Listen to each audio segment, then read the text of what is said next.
Some stories in football are built over decades. Others happen in the blink of an eye. In the summer of 2022, Knaresborough Town Women Football Club didn't exist. No history, no league pedigree, just an idea, a group of players and a manager willing to build something from the ground up. 4 seasons later, that same club is preparing for life in the North East Regional Women's Football League. 4 promotions, 2 league titles, a perfect first season, and a style of football that's lit up the local game. At the heart of it all has been one man, Mike Bligh. But as the club reaches its highest point yet, Mike is stepping away from the role, with work commitments taking him in a different direction, bringing an end to one of the most remarkable managerial spells the local women's game has seen. So this isn't just an interview, it's a chance to look back on the journey, the moments and the legacy he leaves behind. I sat down with Mike a few days ago to reflect on it all. It's been announced that you're leaving Knaresborough Town as the first team manager. What are your thoughts? What are your emotions about that? Initial thoughts are one of sadness, really. It's potentially something I didn't envisage myself needing to do. But also great pride as well, in terms of a look back at the journey and where we've come from to actually where we've progressed to, and how we're leaving the team and the club is also a proud moment, because they're actually in a very, very strong position from on the pitch and off the pitch with things that are in the pipeline. But yeah, I'm a little bit sad to be going, but personal things have come up that I need to deal with, and something's got to give, and it's unfortunately the football. 4 years ago, when this project was being set up late in the summer, did you think that you'd be sat here with the success that you've had over the 4 campaigns? No, not really. I didn't really know what to expect in terms of ladies football, what the levels were like, or anything. I was coming into it relatively blind.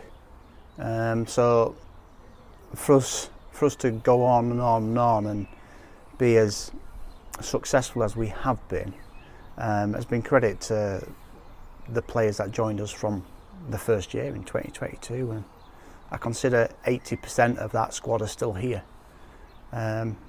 It's just been an unbelievable journey. The 4 years have seen the leagues get tougher, and this season has probably been your toughest season yet with Knaresborough Town.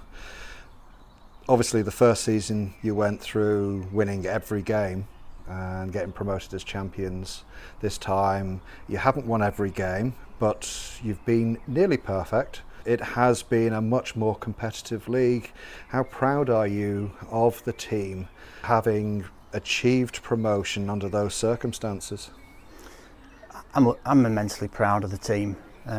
We knew it was going to be a tough year this year. We'd played quite a few Premier League teams in our cup exploits over the years, and we knew how close it could be.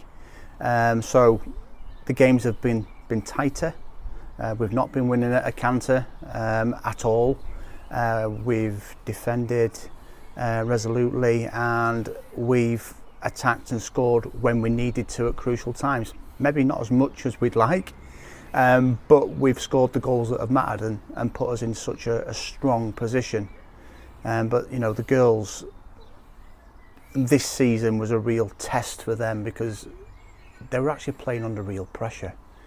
It wasn't going into games thinking, how many are we going to score this week? It was, when will we score? Can we score? Can we keep the opposition out? So there was all different types of pressures that they've not had to deal with to a degree in the previous seasons, and they've stood up to it, and they've come out with flying colours. Looking at the 4 years, 4 sets of promotions, the 2 titles that you've won, is there a key decision or turning point that led to your most successful promotion? And I suppose the question that really should go before that, which do you consider to be your most successful promotion out of the 4 years? I think this promotion that we've got this year is the best one, because we're not only leaving behind the division in West Riding, we're also stepping into a new tier, which is closer to more professionalised football than what we've ever been, and it's just taken us longer to get there than what we anticipated. But you've got to start at the bottom, you've got to work your way up. So this one is going to be the one that really stands out. But if I was to choose another one besides this one, it would probably be winning the Division 3 title, where we got a double promotion. That kind of accelerated where we are today. And without that, I think we'd still be fighting out Division 1. So we've got to thank our lucky stars for that. But this one is definitely up there with our greatest achievement. The culture within the club has been defined primarily by yourself. You've been able to create the team and to put in place the sort of training that, to be honest with you, you only see at much higher levels. How did you foster a winning culture within the club and the squad? I think it just comes down to setting high standards.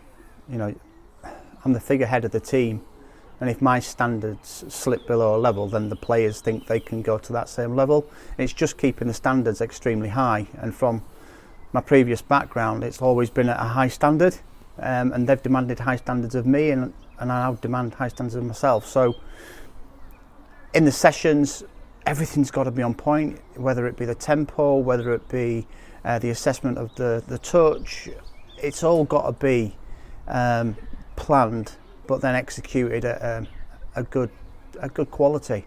And I think the girls saw that from day one, and they bought into it, and they've reaped the rewards. Without a shadow of a doubt, there's been so many progressions in not just footballers but people that I'm proud to be associated with. I suppose related to that, what do you think are the most important leadership qualities that helped you drive the club to success? First and foremost, you've got to have the character. You know, your character has got to be one that resonates what the club expects, and then it just comes down to being respectful and just being driven to want to get to different places and not stand still.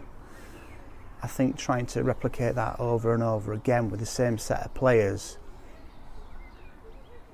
has been a challenge at times. Complacency might drop in, but then it's just a reality check of where we are, and we're going again. But yeah, I have to look at the people and the characters around me, and the characters have got to be right for anything to work. So that's the main driver for me. Are you saying that this is almost a one-off? You've had 4 years of success. Everything's fallen right. The players, the squad, the management team around you, the support from Knaresborough Town. Is that a one-off, or do you think you can replicate that? It can be replicated. I've got no two doubts in my mind. I mean, don't get me wrong, the support that the club, Knaresborough, have given to women's football in the area has been never wavering. It's always been there for that support. Having that behind you gives you the great foundations to build it on, but this can be replicated. It's about people, who you surround yourself with, what they've got in terms of their beliefs and characters, and are they capable of delivering. There's no magic antidote for this. This is sheer hard work and graft that has gone into this, but also demanding hard work and graft. And we've come up against so many good players within teams this season, but we've just been better collectively. We might not have had the best players on the pitch, but collectively we knew what we needed to do. We were well drilled, we were well organised. We understand our roles and responsibilities, and if we don't, then there's a little bark and a sense check just to bring them back in line. But it's that just delivering the picture to the girls and they can see it, and it makes my job easier.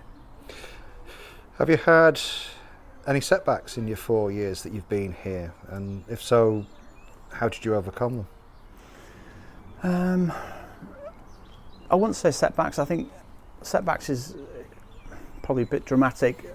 We've had challenges that have turned into coaching opportunities and learning opportunities for the players. I think Ossett United always springs to mind on a rainy day at Rossett where it was coming sideways, and they were, I don't know, 3 leagues above us or something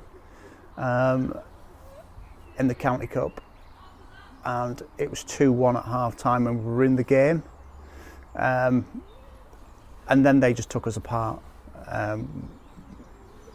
and that was a challenge, seeing them goals go in as they did, and the players, you could see the fatigue, the minds wanted to get there but the bodies couldn't, and you're going, these are just a level above. But this is aspirational stuff, and it depends what you turn that into. So other than that, I think there's been different types of challenges. Thackley have been superb for the past 2 seasons. They're a great side who can beat anyone on the day like they have done this season. So just trying to get the levels up to that standard is what we just drive for. But overall, yeah, Ossett was... I remember the day well. I think I'm still drying out from that day. Yeah, I think we both are, to be fair. As you look back, what's the biggest lesson you'll take with you into any potential future roles as a football manager, football coach? I think it's communication. I always try and analyse things that I do and what I've done and situations that I've created that I potentially could avoid. And I think it's being open and honest with your players rather than putting it off and passing up a good opportunity. It's being open and honest up front early so that they understand certain decisions you may take in terms of maybe team selection or positional choices, but to tell them early rather than put them off, because it can lead to negativity and loss of a player's mindset and belief, and it's hard to get it back. So I think doing that and being open and honest with your players early is the one thing I take away from it. And we've talked a lot about you and the things that you believe. To wrap the conversation up, we have to look at the team. We have to look at the squad that you've assembled, and they are a special group of players. What would you like to say to them? I've said so much to them already. It's just a thank you. It has been an absolutely amazing time, not just on a personal level, just making friends for life and memories that can't be taken away. They're always going to be there, and some of these girls, you know, they've gone from teenagers into early 20s, and I've seen them develop and have relationships and looking at next steps in life, and they're more than just players. They are what you call friends for life. Some of them may disagree with that, but for me, they're people that if they ever need anything, they can pick up the phone, they can text me, they can do whatever they need to do, and there'll be people that I don't ignore, I go straight back to. So they've made a lasting impression on me, that's for sure.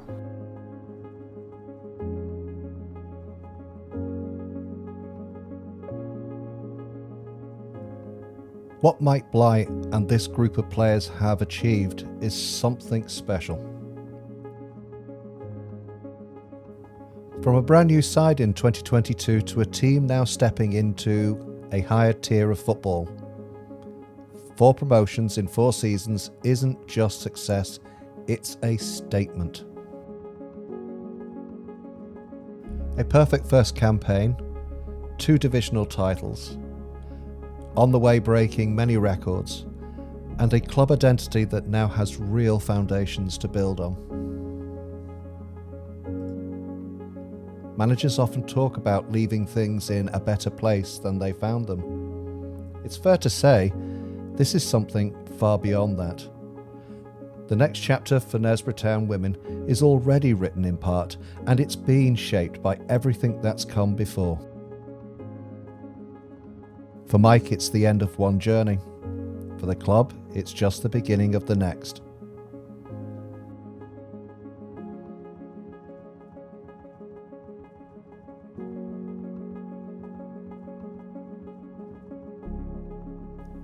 From everyone connected with the team and from all who've followed the story, there's only really one thing left to say. Thank you, Mike.